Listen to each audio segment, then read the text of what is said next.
and a very warm welcome to Cultural Communication Confidence with me, Victoria Reynoldson. Today, we're diving into the topic of decision making. And this came up because a client a couple of months ago asked me about a situation she was experiencing where she was going into a particular meeting but struggling to get people to commit to a decision. And she explained to me about how frustrating she was finding this, how nothing seemed to get decided, and therefore the project was stalling that she was working on. This is a challenge, and I'm sure many of you are equally nodding along with this and have experienced this as well, right? It is deeply frustrating when we can't seem to get people to a point of alignment and then move forward. So, what's going on here? Well, there could be different drivers for this. It could be simply a time issue, that there isn't been enough time allowed in the meeting to make the decision. It could be a roles and responsibilities question where there's not that clarity around who is making this decision. But also, it might be a cultural question. And I want to bring in this cultural dynamic today because it's something that sometimes people don't consider, particularly if you are working in a global organization, which is across borders and very multicultural. You might not consider that these dynamics are at play, but I believe that they are. And in fact, it comes down to a number of factors, including how do people feel about risk? What is the team dynamic when it comes to committing to ideas versus maybe needing more data and evidence and theory to back it up? It's also maybe about how positive or optimistically people present the ideas and the outcomes and sell in the ideas. But also, it might be a question about understanding where does decision making really happen? Who actually makes the decisions, even beyond the organization chart, the clarity chart around who it should be. And spoiler alert, it's not always who you think it is. It doesn't always happen in the meetings and forums that you think it does. So these are the kinds of questions I want you to start thinking about today. And I'm going to present a number of perspectives for you to practically think about this so you can consider where are you getting stuck in your decision making, in your team, in your project, in your organization. But before I do, I just want to mention decision making is a core global leadership communication skill. And I'm really keen to make sure that I'm helping as many people as possible to skill up in these areas. That's why I'm offering a free resource right now, Global Leader Impact, which are 5 short, high impact videos delivered to your inbox, one a day for 5 days, that you can access at any time. If you'd like to access that and get hold of that resource to help develop your global leadership communication skills, I'd be delighted to send that to you. Just head over to www.culturecuppa.com/leader and I'll put that link in the show notes. But coming back to what we can do practically to move us forward with decision making. Well, I think we have to start from the foundations upwards. And let's start with a really foundational point. Are you making enough space and time to make decisions in your meetings? Yes, meetings have become more productive. Yes, we're challenging ourselves to keep them short and sharp and sweet in many circumstances. But the reality is that sometimes decision making requires conversation and debate. So there is a kind of backwards agenda approach, which I suggested to the particular client who raised this question with me, which is recognizing that we want to flag from the beginning what it is, the action or decision we want to make. So, very much declaring it at the beginning of the meeting. But then it's also allowing the time and confidently pausing the agenda and the meeting 5-10 minutes before the end and asking a very important question. Are we ready to take a decision here? That question is important because rather than forcing decisions, we need to reflect and ask, well, is this the right moment? Is there enough information? Or is there something missing? Or even people missing, people's points of view who need to be part of this decision? And it really allows clarity in terms of what needs to happen next. Decision now or decision later? How is that going to happen and by what point? So, foundationally, we need to allow enough space and time. From that, we need an explicit decision making process. I call this a communication charter. It's something that I do with teams to help them to really understand how do they communicate effectively and productively. And this is even more critical when it comes to decision making. Very much having that clarity around who's accountable, who's responsible, who needs to be consulted, who needs to be informed, something called RACI, some of you may recognize. But this approach is really important.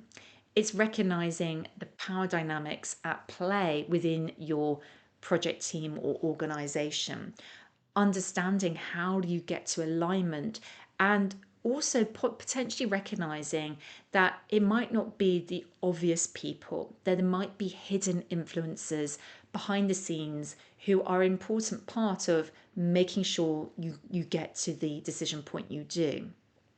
So, this explicit decision making process and agreeing it very importantly, because sometimes you might have a process and a RACI, but it's not actually formally agreed. You need to make sure everybody is in line with this, whose name is on that chart. So, those are what I consider the basics, the foundations. But now let's dive into the richness of the cultural aspects of decision making. And this was something I was talking about with a team recently, and they found this really helpful to give to describe why maybe decisions weren't happening and think about how they might adapt and adjust their style to be more successful. So let's start with uncertainty avoidance and expressiveness. So, uncertainty avoidance is a concept which is talking about how you feel about risk.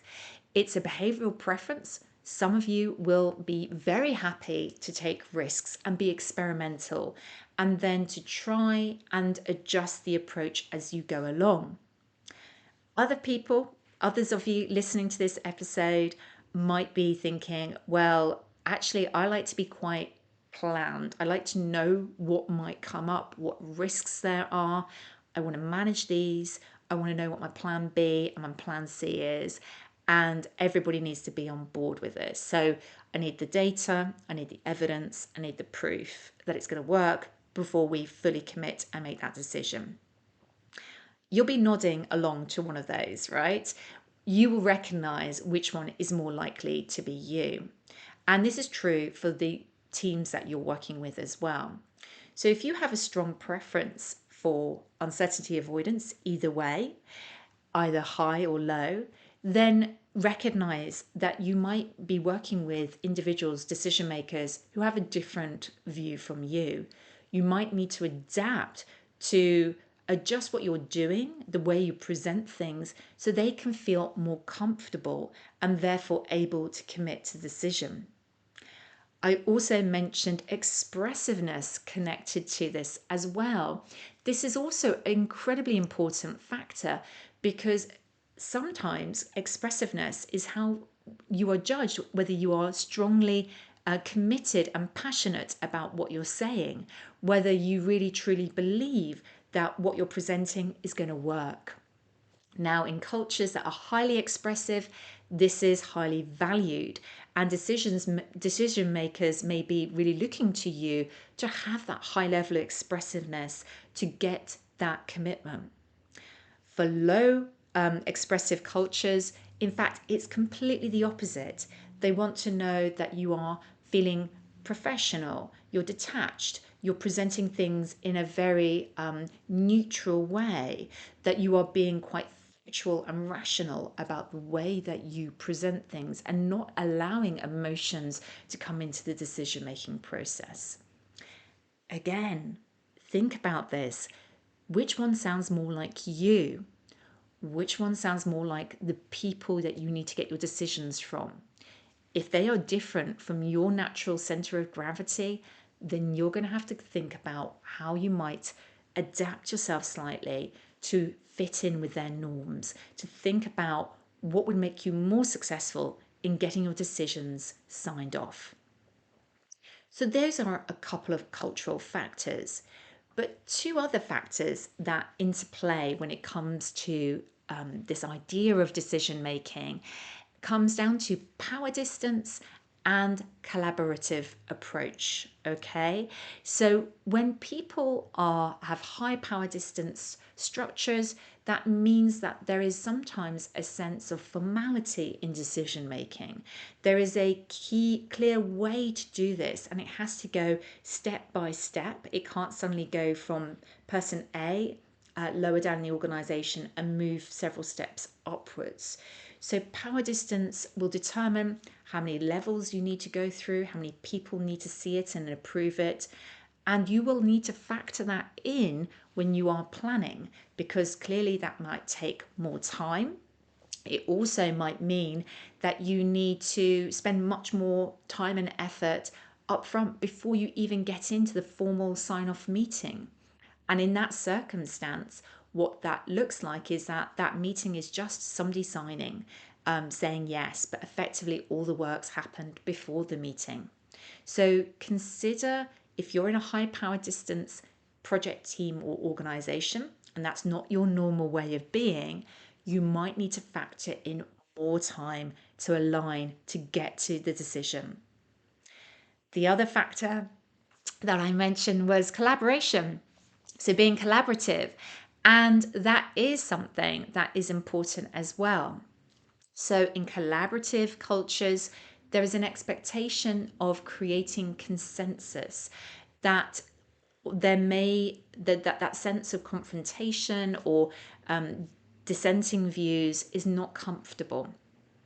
So, in cultures, organizationally, departmentally, or in the team, where you might have people who expect to get to a collaborative approach, decision making is very much about you recognizing how you bring people together, align them towards one particular viewpoint, and that's where your influence really comes in. Again, this may take time, and you will need to consider that and factor that in carefully to your project plan, thinking about decision making points and the time that you will need to spend up front to align people. Now, with both of these factors, I've talked about the before the meeting.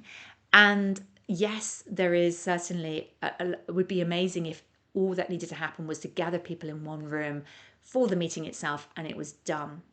But sometimes culturally, that isn't how things work. So recognizing this rather than resisting it and fighting it, working with it and knowing how you can amend the way that you do things to get to a better and faster result ultimately is a positive thing. The final thing that I want to mention on this is I've talked about before meetings, but sometimes the meeting itself doesn't go according to plan. Sometimes you still don't get the decision that you want or get people to commit to move forward. That's where you need to think smartly about after the meeting as well. This is where, after the meeting, there is an opportunity to really make sure, both from a power distance point of view and collaboratively, how you can influence further, either by having sub meetings, meeting people one to one, tapping into some of the hidden influences I alluded to earlier. There is still an opportunity, even if the decision is not made in the meeting itself.